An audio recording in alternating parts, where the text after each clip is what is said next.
Imagine your car's making a strange sound. You take it to the mechanic. He has a wrench. He wrenches it as best as he can, but he can't fix the car. But he has a friend with a screwdriver. Off you go to screwdriver mechanic, and he screwdrives it as best he can. Still no fix. But he has a friend with a set of pliers across town. Off you go to plier mechanic. Plier mechanic does his best job all day long. Still no fix. Sounds absurd, right? Well, in the world of rehabilitative medicine, unfortunately, this is somewhat part of our reality. Therapists work in individualized rooms using their one or two tools: massage therapy, physiotherapeutic exercises, chiropractic manips, acupuncture, and so on. For those suffering acute pain, this system works reasonably well. Unfortunately, for those suffering chronic pain, not so much.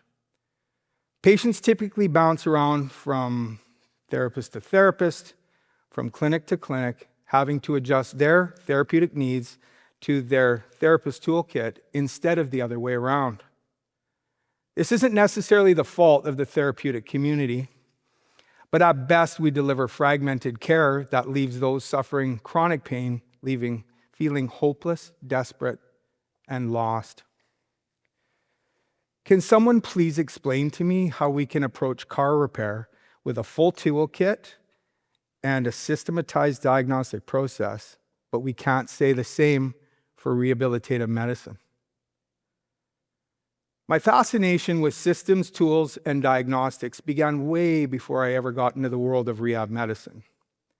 You see, when I was young, I felt I was a bit different. For example, during Christmas, while my friends were playing with their toys, I was off in the corner taking mine apart to see how they worked. I was absolutely fascinated with mechanics. My passion evolved as a young teenager when one day my dad brought home a white 1977 Trans Am. Never forget that day. White shaker hood, 400 cubic inches of fire-breathing power. She was beautiful. I spent every spare moment of my life at that point pretend driving that car in the driveway, taking my friends to the beach, my girlfriend to dinner, you name it. Yeah, it was definitely, mechanical world had its grip on me for sure. And although I wasn't allowed to take this machine apart, I most definitely was allowed to hold the flashlight, quite expertly, I might add. I also loved sports, and I loved working out. And I thought by becoming a massage therapist, I could take my love of fixing cars and turn that into fixing humans. So as a fresh-faced 20-year-old, I set off from Kelowna to the big city of Vancouver to begin my academic journey. I earned my physiotherapy degree from the University of British Columbia, Faculty of Medicine, in 2002. I did this to better understand human mechanics. But I didn't just stop there. I added acupuncture. I added IMS, a form of dry needling. I learned to manipulate joints in very specific ways. And I learned vast amounts of knowledge in something called NMES, or neuromuscular electrical stimulation.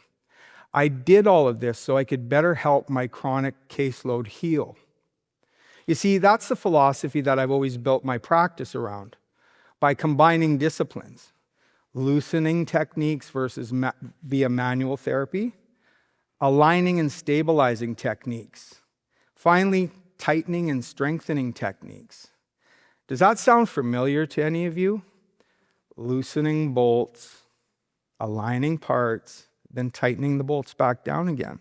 It's exactly how I fix my cars. However, just like a mechanic uses a diagnostic process to uncover the root source of the problem, the therapist must ensure that they uncover root source of pain to prevent treating purely symptomatically. Without systematic diagnostics, even the most robust toolkit will fall short of fixing the problem. So what if every healthcare provider had a full toolkit and a systematic diagnostic process, exactly like a mechanic does? One that not only uncovers the root source of pain, but allows the right tool at the right time to fix the problem, to fix the job. Well, this isn't necessarily a hypothetical future I speak of.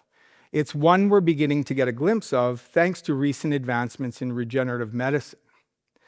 These innovations represent what most likely is the next evolution of our toolkit.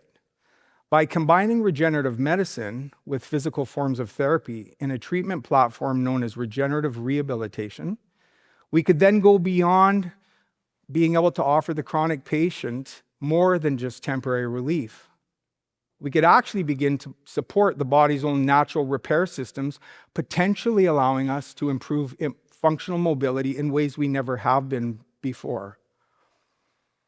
And although research is small here yet, regenerative rehabilitation is showing great promise in the treatment of chronic pain. So what do we know about regenerative medicine? Well, as a concept, regenerative medicine to the body is nothing new. The body has always had mechanisms of healing itself, for instance, clotting after a cut or forming new tissue after an injury.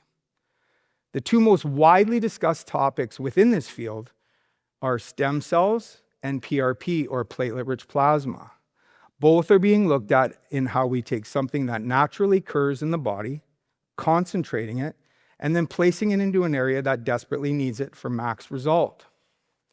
So now I get to talk to you about something dear to my heart, the topic of PRP and its use in mechanical rehab. What is PRP? Well, PRP comes from your own blood.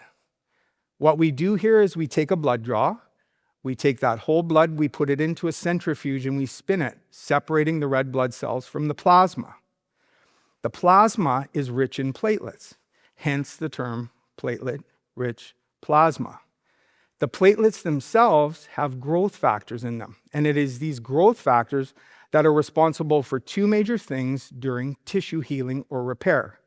One, they form new blood vessels to bring much needed nutrients into the area that's healing. And two, they form a very specific type of collagen called type 1 collagen.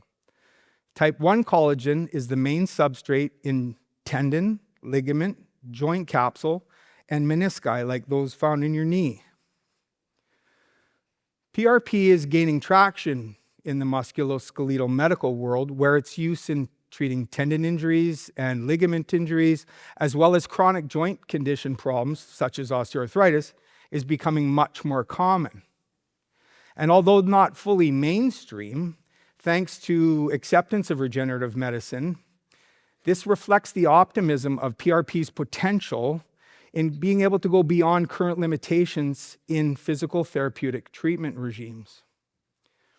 Definitely, there's more research that needs to be understood in determining safety and efficacy of PRP. Most definitely.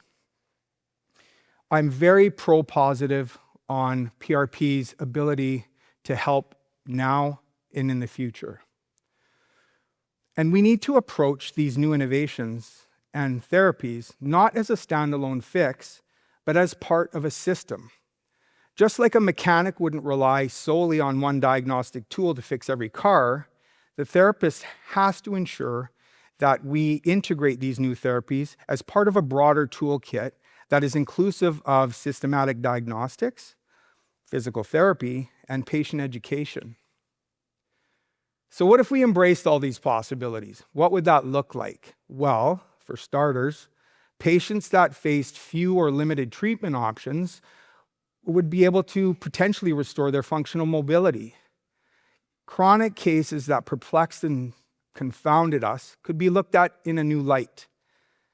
And therapists could potentially work in a more collaborative and proactive form of treatment and care. Humans don't have warning lights.